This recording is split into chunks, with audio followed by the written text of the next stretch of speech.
Scene opens with a sound of distant sirens, then fades into tense, atmospheric music. The narrator's voice is deep, thoughtful, and a little gritty, like someone telling a story around a fire. You know how some nights just feel wrong, like the air itself is holding its breath, waiting for something to break. For Trey, Jamal, and Kevin, this was one of those nights. The adrenaline from the burglary was still thrumming in their veins, a chaotic drumbeat against the silence of their rundown hideout. They were counting the score, a sad pile of electronics and a few $100 spread out on a dusty table. The air was thick with cheap booze and the metallic scent of fear. They weren't bad kids, not really, not in the way you see in movies.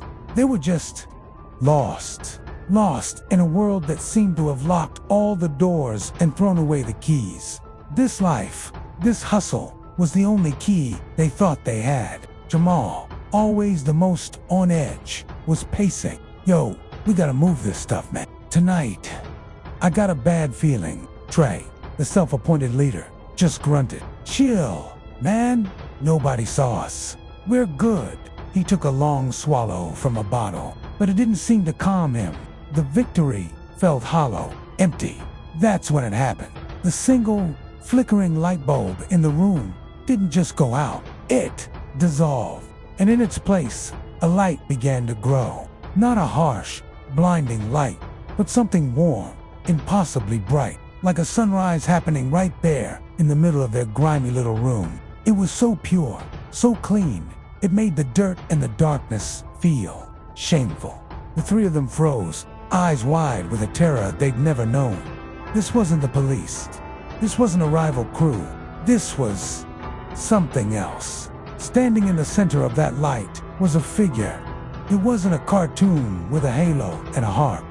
It was powerful, terrifying, and beautiful all at once. Tall, with a presence that seemed to press down on them, to know every thought, every sin, every secret they'd ever had.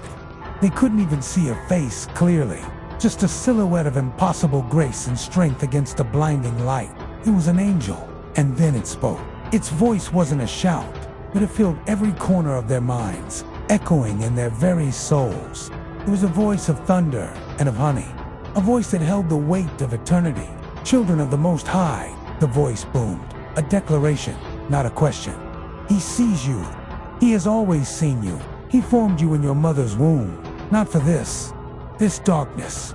He knows your pain, your struggle, the chains you think you cannot break. The boys were on the floor now, not because they chose to be, but because their legs just gave out. The stolen goods on the table seemed to mock them, worthless trinkets in the face of this holy presence.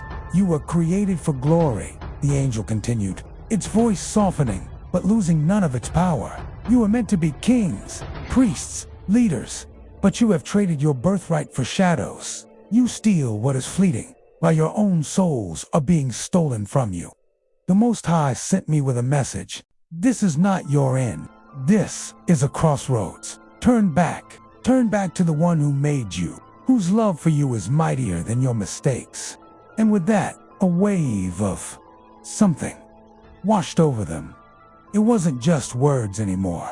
It was a feeling, a tidal wave of every bit of love they'd ever missed, every fatherly embrace they'd never had, every word of encouragement they'd never heard. They saw their lives, not as a highlight reel of tough moments, but as a long, sad journey away from a home they didn't even know they had. The first sob broke from Kevin, a raw, ugly sound of a broken heart. Then Jamal, the tough guy, began to weep, his shoulders shaking. Trey, the leader, buried his face in his hands, and a wail of pure, unadulterated regret tore from his throat. They weren't just crying, they were grieving for the boys they were, for the men they were supposed to become. The light intensified, and a warmth spread through them, a palpable power that felt like electricity and peace all at once. It was a fire, but it wasn't burning them. It was cleansing them.